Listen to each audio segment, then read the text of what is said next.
Welcome to Be The Giraffe. I'm your host and guide, Chris Jarvis. Perhaps you're wondering why Be The Giraffe.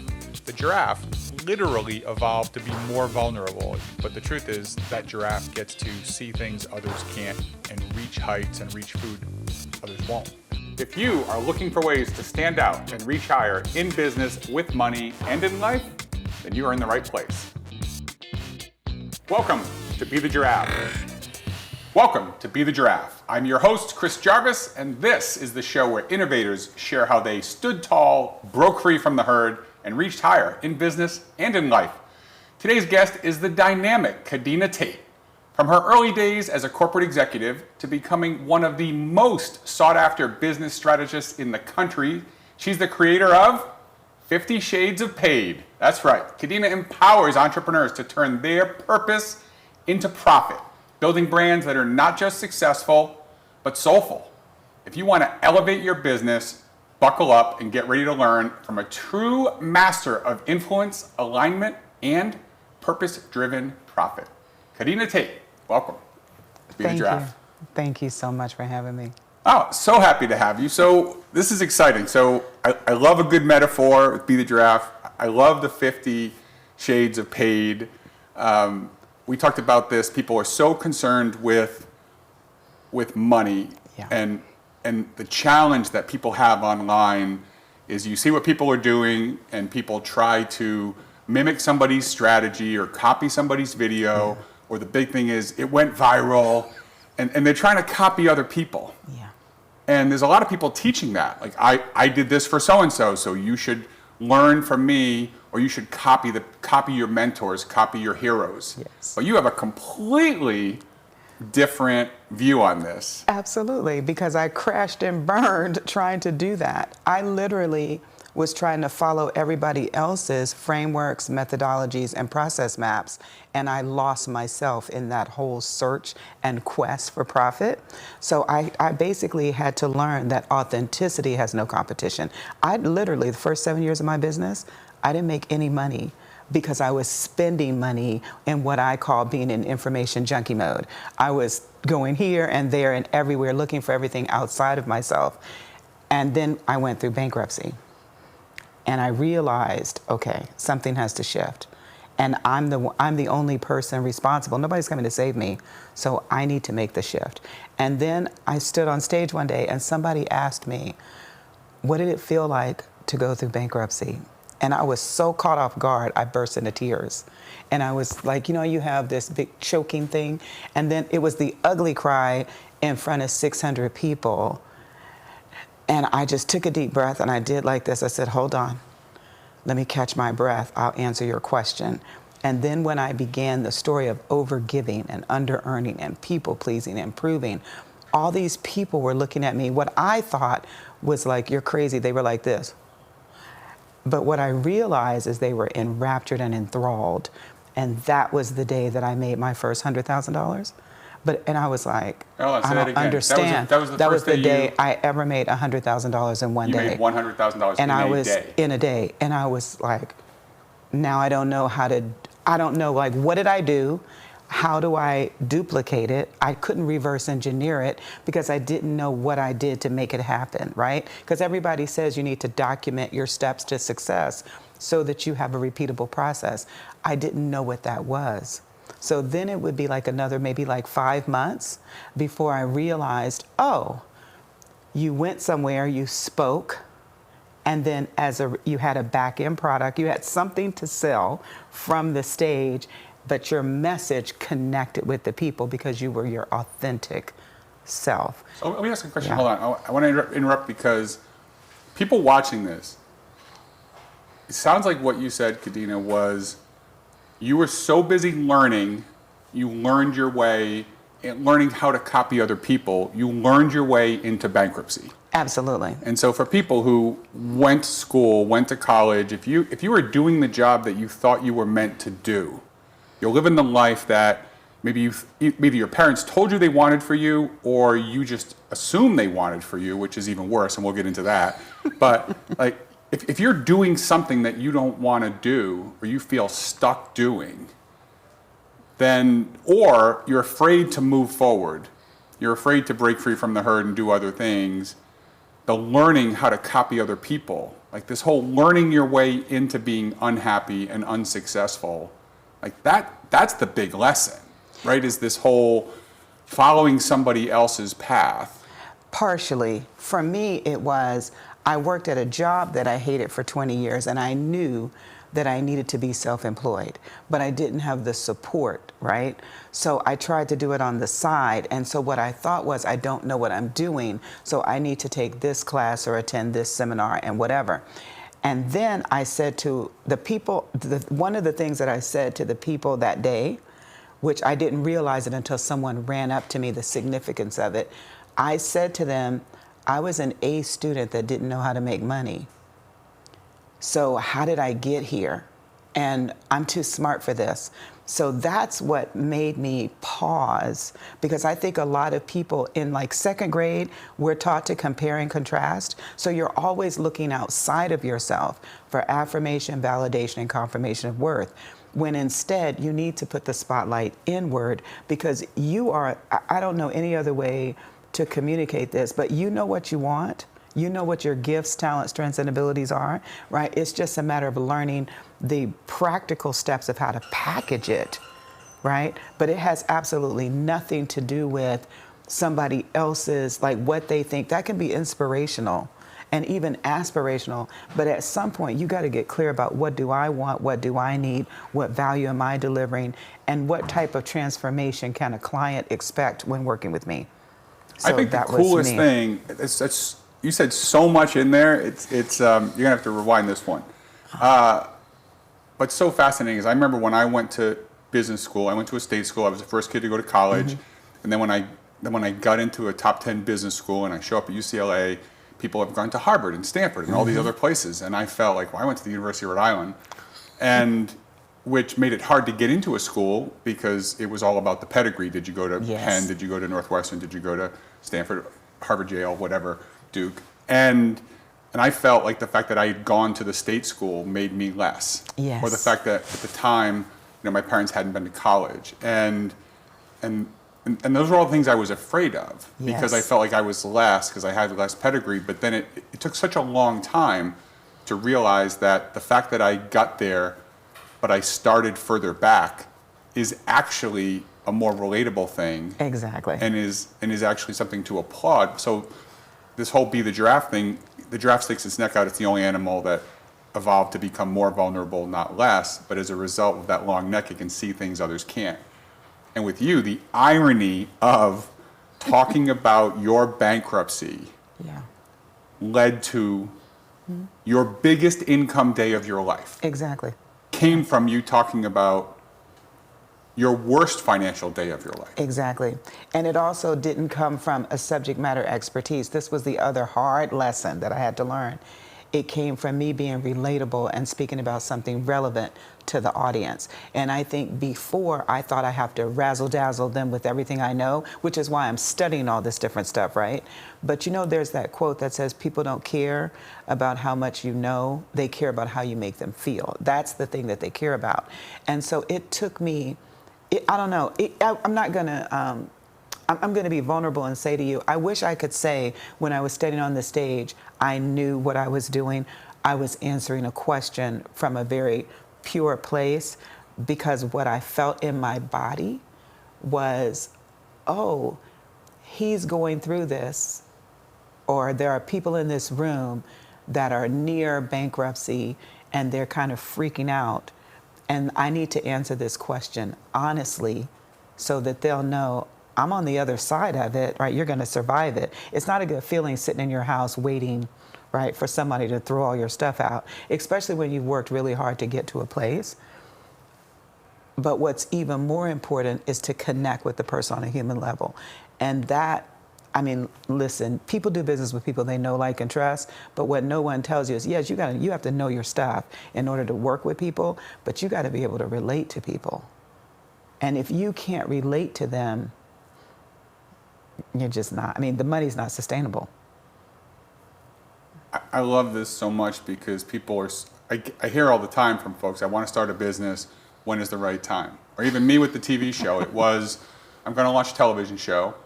my previous business before this was helping very high net worth people with tax problems, which when very rich people have you solving their problems, they want you to be a ghost. Yes. So I went from having lots of books and doing lots of speaking to doing none of it, because the clients I had were like, we're just going to quietly keep you in the corner and you're going to make and save us tons of money. And it worked out very well for all of us. Yeah. But then it was, well, I don't have, the last time I was running stages and going all over the world was years ago. And so it was, well, I don't have the millions of followers, and it, like, this isn't the thing. And it's that moment of, when is the right time to start a business, to start doing your thing? It's yesterday. Exactly. Like that whole being you, what you've been through, for people who are so afraid of people learning their story and the things that they've been through. My experience is that the things that people have been through is what creates the great connection. I agree 100%. I also think that one of the things for me, when you ask the question, when should I go into business? I think a more important question is, what do people want from me that I have that I can deliver with ease and joy? Because I think a lot of times people want to make money, right? And so the focus is on the money, and they don't realize, if this person, I'm really not trying to be funny, there were people who were running around charging people $60 an hour to go to somebody's house and give them a hug, right? Give them a hug. And people were like, are you serious? I'm like, there's a million ways to make $1 million. It's, does that person need what you have? And I think that sometimes we forget we all have unique gifts, talents, strengths, abilities, and the lessons that we've learned that we can share with somebody else. But we have to do that not in some teacher-student sort of way, right? But you meet the person here. And I think that that's like what we're missing in our society. We don't know how to meet people where they are and look in people's eyes and connect with them heart to heart, eye to eye, soul to soul. I love that. If you want to connect more, not just make money, but actually connect with people in a way that's sustainable, you have got to come back so you can meet Kadena Tate where she is. We'll see you after the break.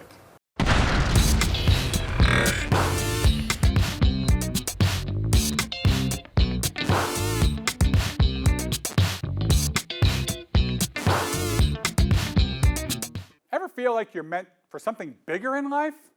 I'm Chris Jarvis, and on Be The Giraffe, we ditch the herd, stick our necks out, and find a better path in life, in business, and with money. It's time to disrupt the ordinary and build an extraordinary life. Laugh, learn, leap. Join me Friday, 7 p.m. on Now Media TV.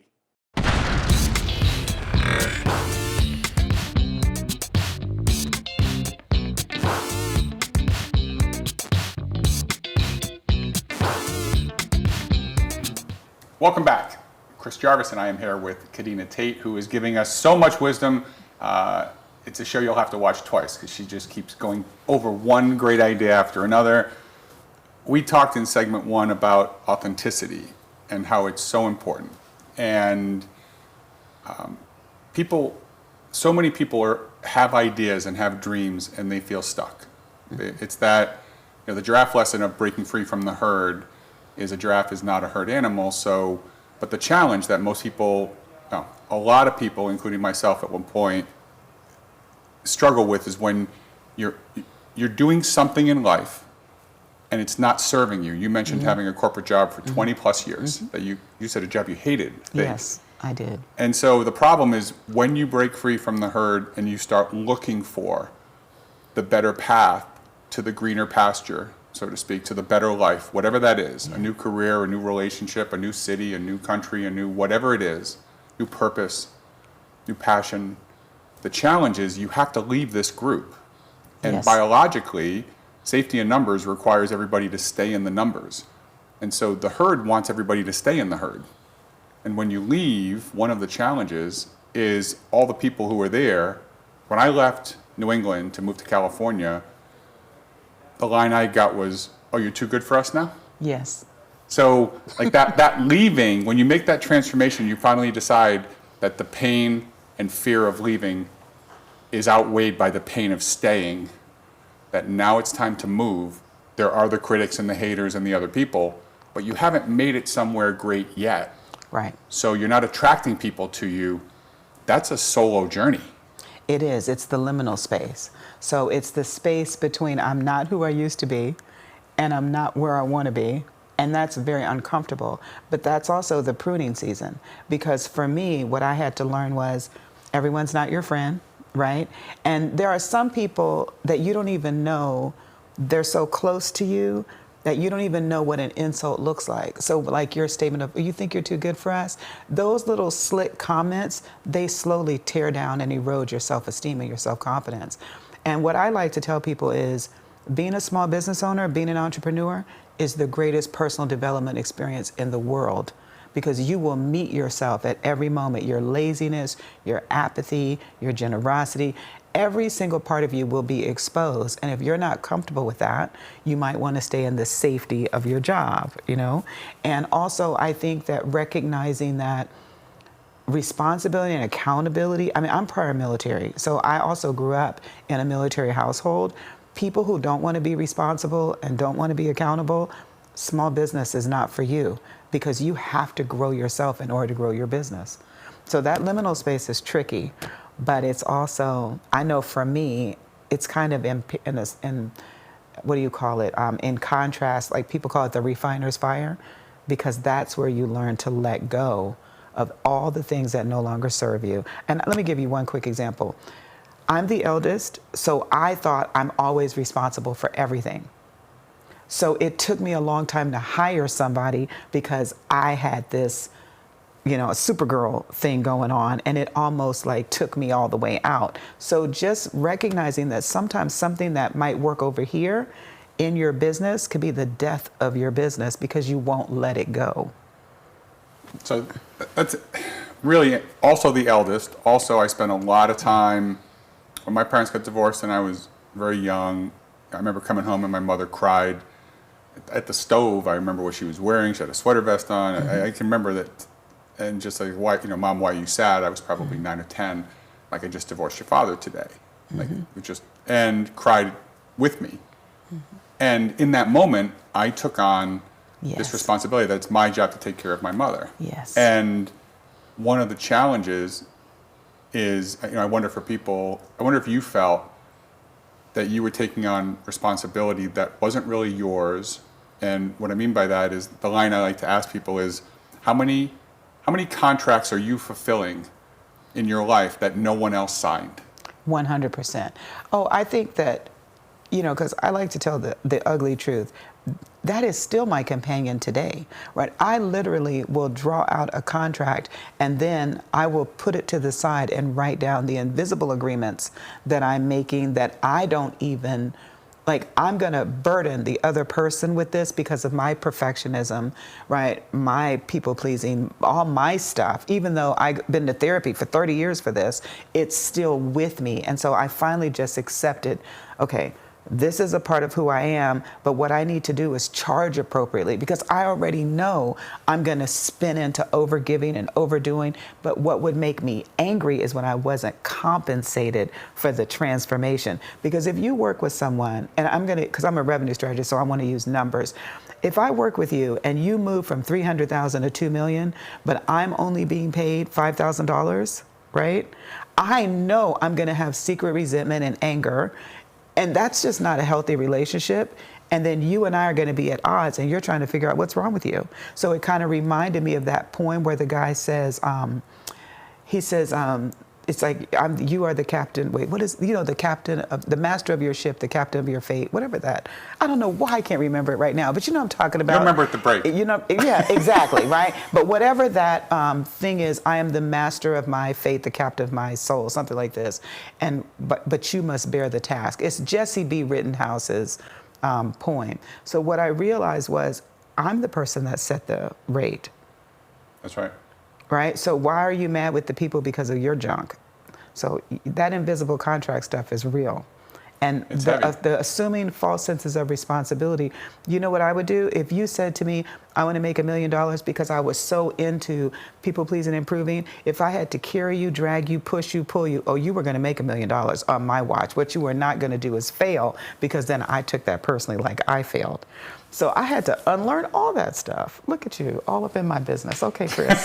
That's my job. So before we went on air, people don't see this unless they get some of the bonus footage. But you were talking with some of the crew about accountability and kids, and we're going to get to your revenue, because you use that 300,000 to 2 million. When people throw numbers out, they don't throw arbitrary numbers. So stick around for the next segment so you can learn how to grow your business from 300,000 to 2 million. We are going to get into business stuff, but I want you to know Kadena and who she is first.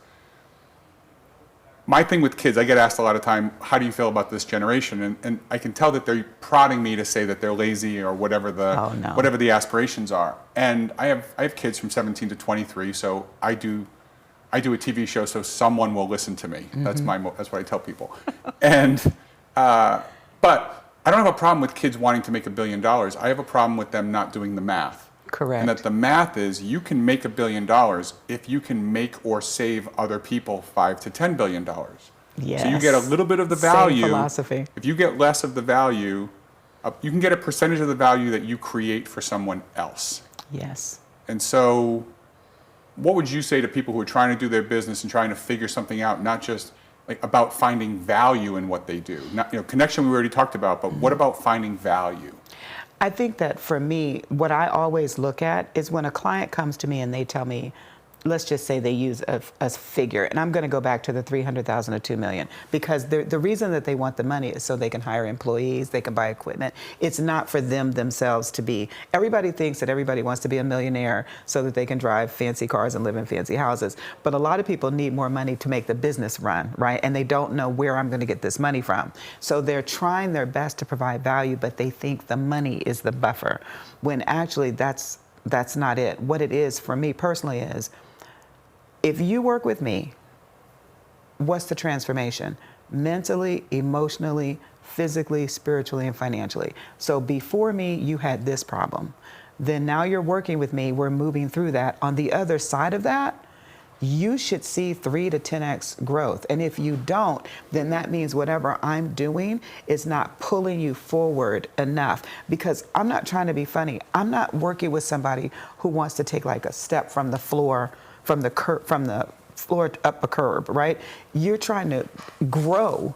And when you grow, you have to be brave and courageous in order to make that leap so that you can pay your employees. Nobody wants to be up at 3 o'clock in the morning stressed out about how they're going to make payroll. That's very, very stressful. So for me, I think a lot of people don't think about the cost of running a business. They want to make all this money. But then when you say to them, what does the business cost to run? You have to hire people. There's all these things that you need. And they say, oh, I didn't think about it like that. They only think about, I need this much money, but they don't think about what does the business need. And so this is when people are talking about millions and millions of dollars. I'm like, are you talking about for you? Or are you talking about for your business? Because I personally, and this might sound judgmental, I'm not working with people who come to me to say, I want to make $1 million because I want to drive a Ferrari. That's cool. I'm working with people who 100 years from today, somebody says, what difference did you make in their life?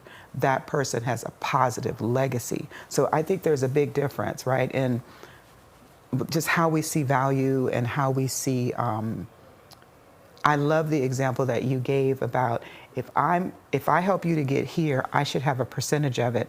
But what shouldn't be happening, which is what's happening for a lot of people, is they are giving away for free what they deserve to be compensated for. So they don't know how to price, they don't know how to package, they don't know how to sell it, but they're already providing tremendous value, right? They just haven't quantified it, if that makes sense. It does. No, it makes a ton of sense. And I think for those of you who are watching, it sounds like there are two camps. There's the people who haven't figured out how to actually provide value, like that's which I want to cover in the next segment, is the people who haven't figured out how to provide value and what that works. And then you have the other side, which it sounds like both of us lived in for a very long time, which the self-esteem issue of I'm over providing value and I'm underpricing for what I have. Correct. And then, so if that's who you are, definitely come back after the break so we can help you change the way you look at this so you can actually provide more value and get paid compensatedly. Let's elevate your perspective and see a better path for you with Kadena Tate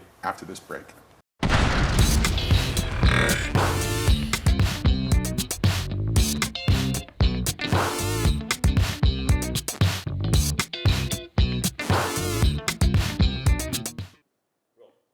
Let me ask you, how much of your hard-earned income is getting gobbled up by taxes? 30%? 40%? Maybe more than 50? You're out here crushing it only to hand over a big fat check to Uncle Sam every year. And here's the kicker, you're probably overpaying, big time. But it's not your fault. You've got smart accountants, savvy financial advisors, maybe an attorney or a wealth strategist. They're doing all the usual stuff, right? Home office deductions, Augusta rule, opportunity zones, solar credits, blah, blah, blah. But here's the problem. They're playing defense, not offense. They're focused on the easy wins, the surface level stuff. Meanwhile, you're leaking cash through holes they didn't even know exist. That's where I come in. I'm Chris Jarvis. People call me a financial fixer. Why? Because I help high-earning entrepreneurs like you stop bleeding money to taxes and start stacking real wealth. I've written 19 books, and when big accounting and law firms run into trouble with their clients, they call me to help them. Why? Because I don't do basic, I do bold. I get results. And I'm not talking about some overhyped, complicated tax schemes you've heard about. This doesn't require you moving to Puerto Rico or someplace else. I'm not pitching infinite banking or some investment in solar credits that might tie up your money for a decade. Now, I'm using simple, powerful, structural strategies that legally slash your tax bill by 30% or more every year. How? By helping you set up a smart company, an infrastructure that immediately and drastically helps you reduce what you owe through a proven system. No hassle, no chaos, no firing your accountant, no firing your attorneys, no restructuring your life. These are the strategies the top 0.1% already know, the ones they use to keep more of their money, to build more wealth, and to pay for whatever they want. A business for their kids, college for their kids, a new acquisition, pay down debt, real estate, all of it. The money you're unnecessarily losing to taxes right now, it could be that down payment on real estate, on a business, on anything that will help you build your family's financial legacy. And if you're thinking, this sounds way too good to be true, let me make it even better. I'm willing to bet on myself with what I call the crazy guarantee. If I can't reduce your taxes by at least 30%, I'll pay you $20,000. So here's the real question. Do you want to keep shelling out big bucks, watching hundreds of thousands of dollars vanish, knowing that money could have been fueling your family's future? Or are you ready to take one smart, simple step and start keeping more of what you earn? If you're ready to play offense and start stacking wealth like the elite, click the button below. Book a call. We'll chat. I'll show you where you're bleeding money and exactly how to stop it without stress, without risk, and without overcomplicating your life. It's time to stop playing defense. It's time to win. You can keep doing what you've been doing and keep losing big to taxes, or you can do something smarter and finally start building wealth like the 0.1%. It's something we call the billionaire blueprint. The secrets they know are now within your reach. Click the button, let's talk. This only takes 2 hours of your time. Save big or walk away with 20 grand. Either way, you win.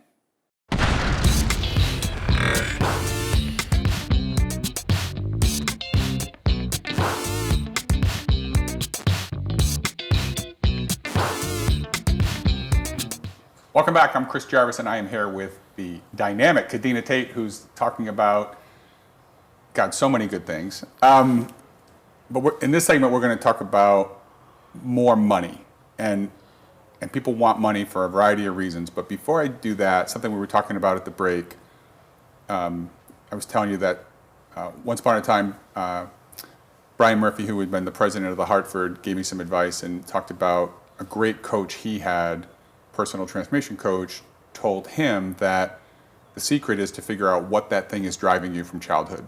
And that thing being misunderstood, not being good enough, whatever, not please, mom, dad never told them they loved you, whatever the thing is, the thing that will drive you to do what you do. And then eventually that exact same thing will hold you back from going any further. Facts. So that cliche, what got you here won't get you there. And then when I go to business school, they more eloquently tell us that there's a life cycle of a business. And in the beginning, you need the enigmatic, dynamic leader to get somebody to buy into a new company and come work for you and buy a product that you haven't even designed yet. And then you need salespeople to go sell it. And then you need marketing people to put it out there and draw more people in. And then the founder's trap. I learned that the place that most founders leave the business they started is during scale. Yes. Because the idea of speed kills, like growth kills. And that may sound crazy to a lot of you, but the growth kills part is you had a great idea. You were driven by the thing from childhood, or you were driven by greed, whatever it was, or you were driven by your why, very Simon Sinek. There's some great thing you want to accomplish that's pulling you. And so these are very deep emotional things that drive you early to get a business off the ground. You need the emotional to make something out of nothing. But then for scale, you need to put your feelings in the drawer. Yes. And you need to build systems. Yes. Which my team jokes that, oh, this is operations, you're gonna have a heart attack. Like you're gonna, like, because I love growth and I don't like systems, but you have a thought about how important that stage is so that you can get back to being yourself. Absolutely. So for me, one of the things that I realized is that in order to grow my business, I had to grow myself. And the first thing I needed to do was I needed to learn how to trust other people that they could carry the vision forward. So it was first looking at what are the places in my business where I need the most support. That's not my area of expertise. And I needed to hire those people. And that can be frightening because you're giving a part of your dream or what feels like a part of your body to another person. So that was step one, right? Then step two was really getting these people aligned into a culture where we're all facing the same direction on the mountaintop, saying this is the direction that we're going in. And that is challenging because people in their personalities, because you don't realize you're not just carrying your dreams, but you're carrying, this is what I meant earlier about responsibility, you're carrying those people's dreams too, because they have dreams of their little white houses and white picket fences and dogs and cats and all the things, right? And so we don't tell the truth about that. So now you're carrying these people's dreams along with your dreams, and you're kind of stressed because that's a burden that you didn't expect. And then the next step is, what's the business model that I'm going to reinvent, or am I going to disrupt an industry, or am I going to try to do more of the same, which I think that's the ditch. People try to do what somebody else is doing because they see it as successful, and they don't realize authenticity has no competition. You're not here to copy what somebody else is doing. You're here to create the thing that's in alignment with your gifts, talents, strengths, and abilities. And then these people are coming along to support you, right? So now you lay down the business model, and then on top of that, can it make money? Because unless, even in a nonprofit, you have to have revenue coming in because you got to pay all these people, right? And then there's the whole piece that I feel like it's always the elephant in the room. And one of my clients, Connie Sands, she says, money is the secret partner in every relationship. So in every single relationship, you're in a threesome with money.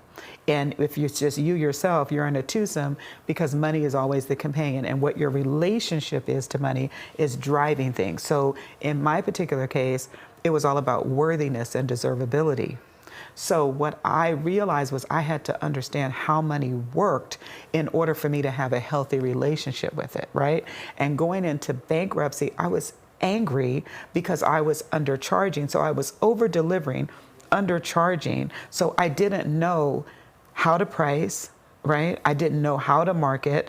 Obviously, I was good at sales, but I didn't know that I was good at sales because I had no documented systems. And I didn't have a coach. So that was like the other ditch because we're not looking for guidance. Not a coach who's saying, this is my way, but a coach who's saying, okay, what is it that you're trying to do? And then they draw it out on a napkin and show you the path there. So for me, it wasn't until I hired a coach that everything turned around for me. And so, you know, some people say, well, I don't need a coach. You can make $1 million on your own by yourself. But there comes a point where you need somebody who's had employees and they can talk to you about tax law or employment law or whatever the thing is. You need some support. You need some guidance, but you still need to be a person that's decisive. Am I answering your question? Yeah, it's great. Okay. It's and for those of you who are saying, oh, here's another coach who's telling me to hire a coach.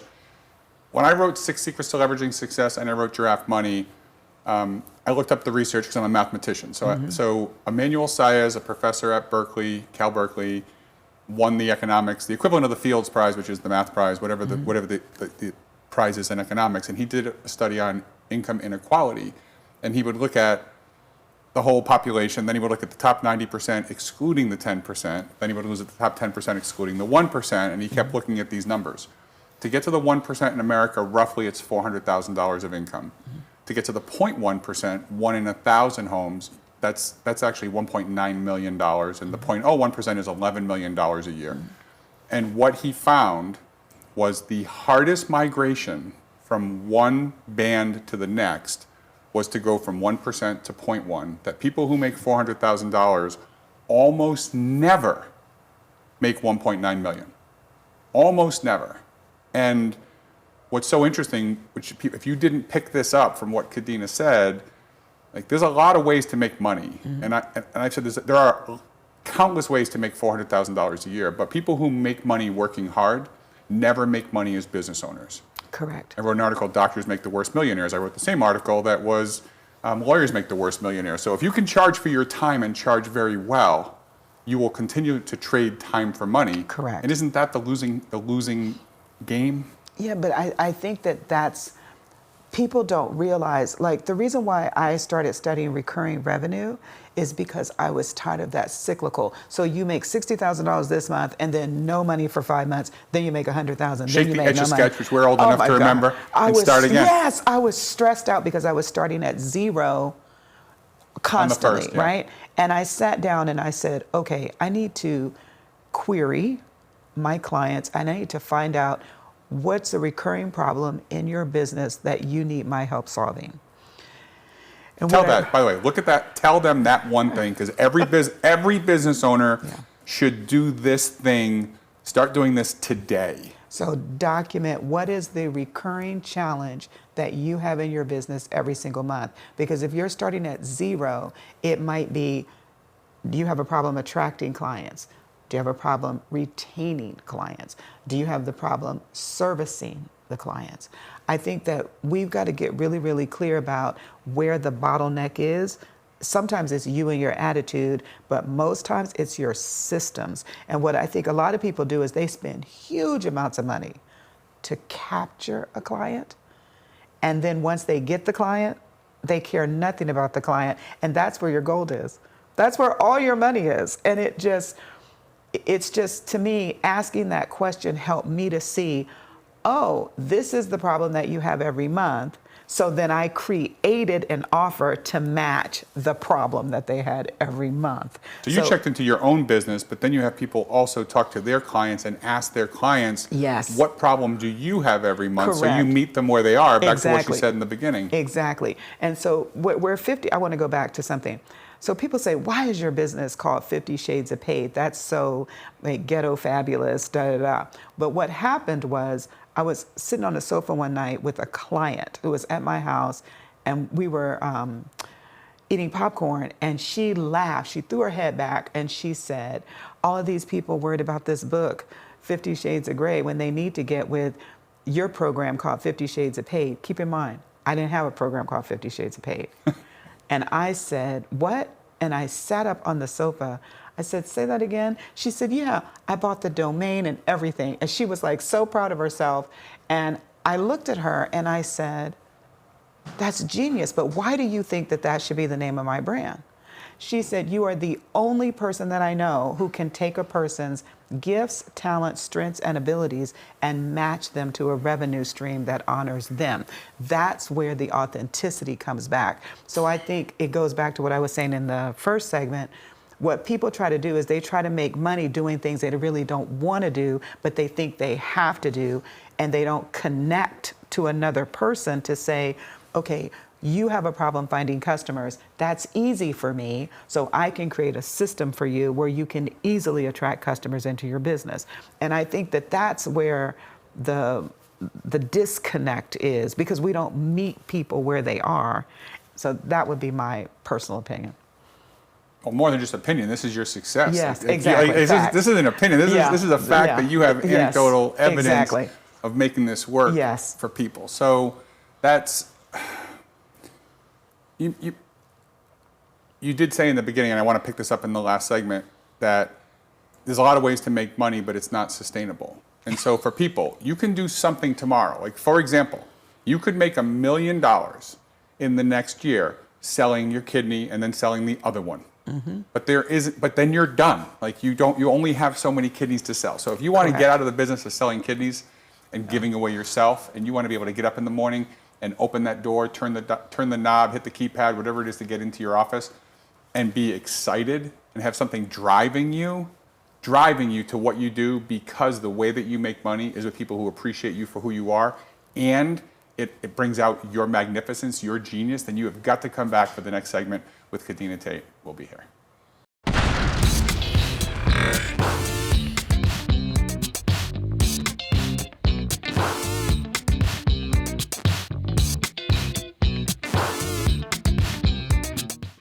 Once you're making millions of dollars, or you're worth tens of millions of dollars, you have outgrown conventional thinking. So stop buying off the rack and get something custom made for you that's going to help your family meet all of their goals.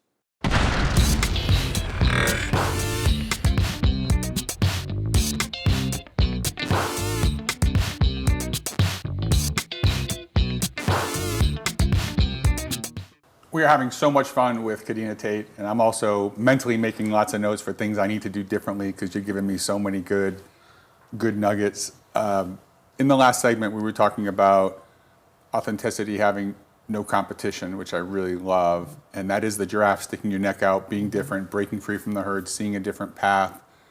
And when you do something, it's cliche, when you do something you love, you never work a day in your life, and we talked about the show, and I love doing this because it brings you out, and I can feel that. And for people who, people are hustling, trying to figure out what to do, it is really important.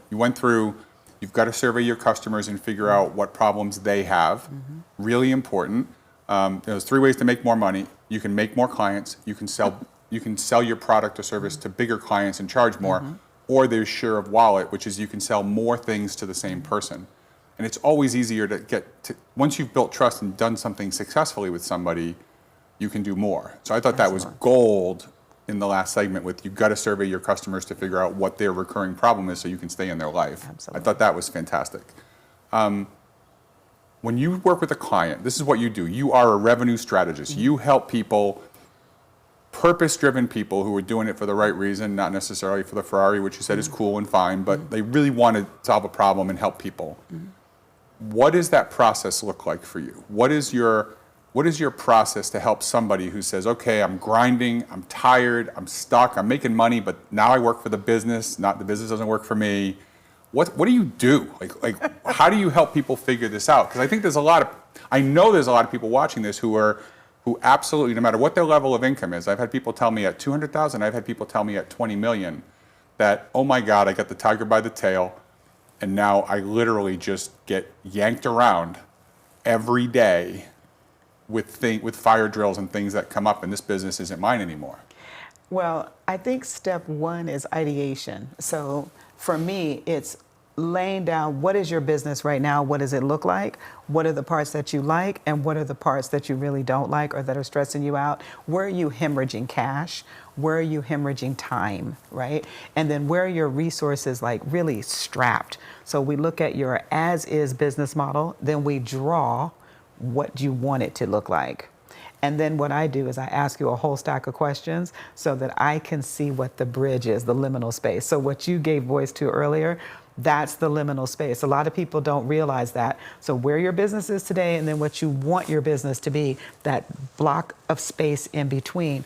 What are the habits that you need to develop? What are the lessons you need to unlearn? Because there's beliefs, habits, standards, patterns of behavior that you got to let go of. And then there are ones that you have to be willing to embrace. So we lay that out, and then I ask you, what do you want to do? Because at the end of the day, you can grow fast or you can grow slow, but either way, you have to grow because you can't stay the same, right? So I get really, really clear. For me, it's like, okay, when I look at the pathways of growth and I look at where you've been and now where you want to go, I think it boils down to three things. Management, which is your leadership style, right? Yep. The market, how do you respond versus react to the market? And then money, what's your relationship with money?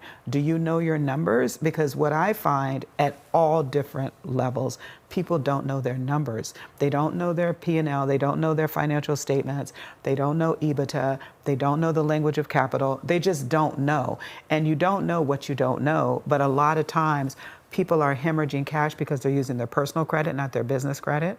Right? They haven't even created a relationship with the banker. Then the ones who do have a relationship with their banker, they don't know what to ask the banker, right? So there's all these little gaps in between, in that little liminal space. It's, to me, that's I don't call it the liminal space. With clients, I call it the discovery zone. This is where you've got to get curious again about your business, and you've got to get really intentional. This is why I gave that example, because some people might say, I can't have a Ferrari. Yeah, you can have a Ferrari, but what you've got to do in order to hold on to the Ferrari so nobody's repossessing it is you've got to put some systems.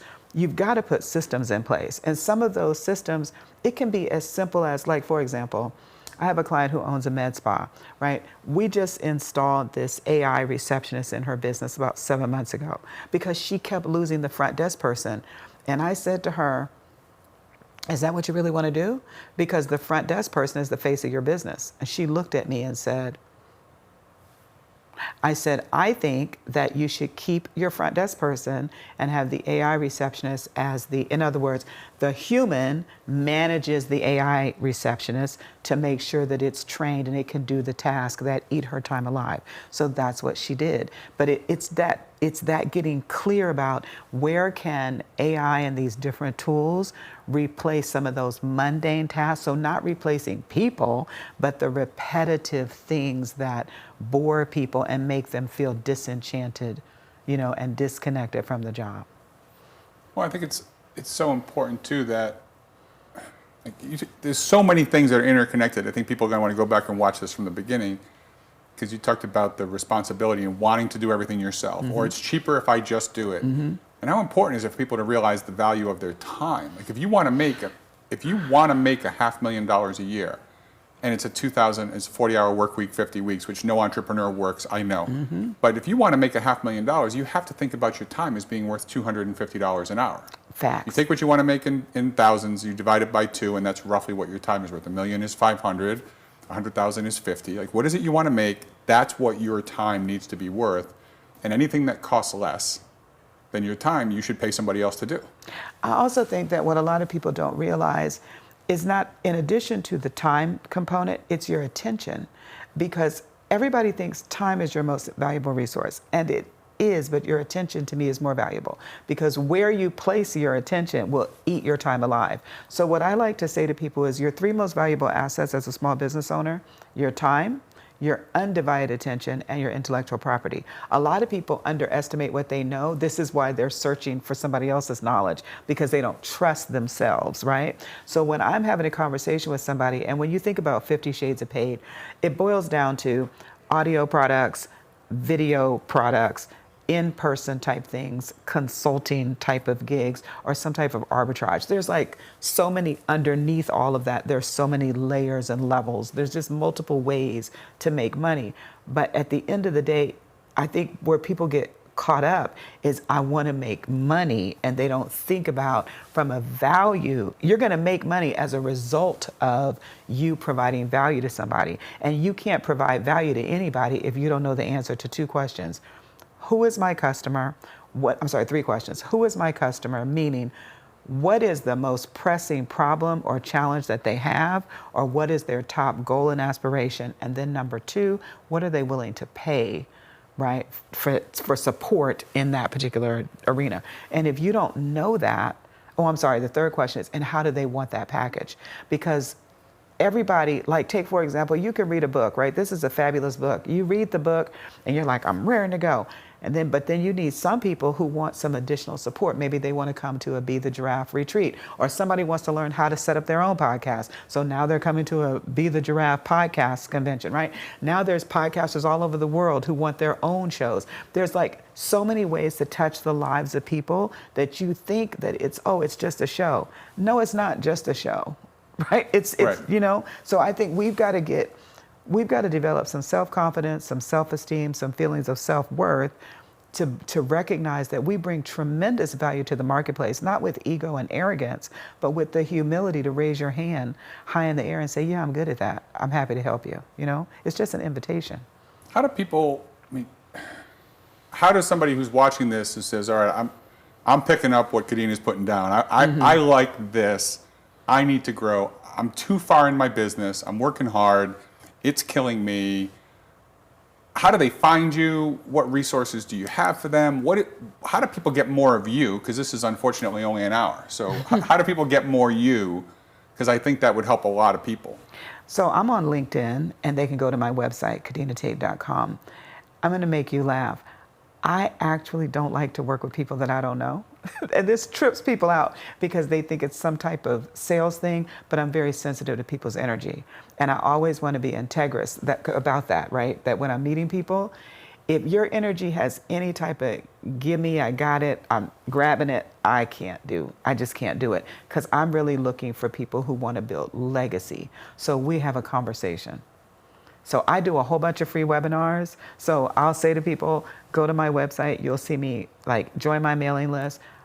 You see the webinar, we'll have a conversation. If we vibe, then we'll have that conversation. But I'm only looking at people who want to grow businesses that solve problems that affect a whole bunch of people in a positive way.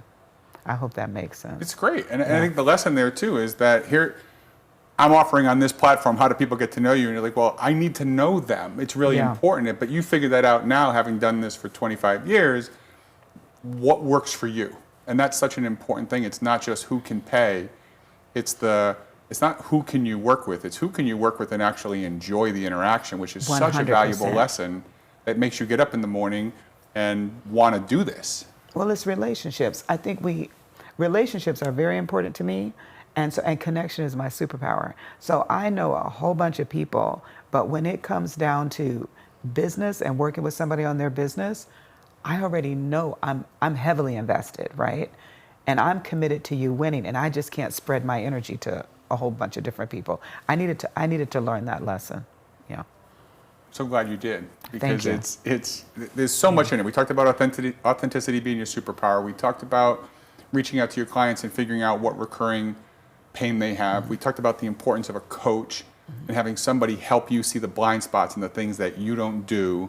We talked about really knowing what integrity means to you and who you want to work with and how you want to help them, and having a why is super important thing. So I cannot thank you enough for giving us such fantastic energy, great insight. People have to come back to learn all these cool things to help you elevate your perspective, see a better path, and ultimately be a giraffe just like Kadena Tate. We'll see you next week.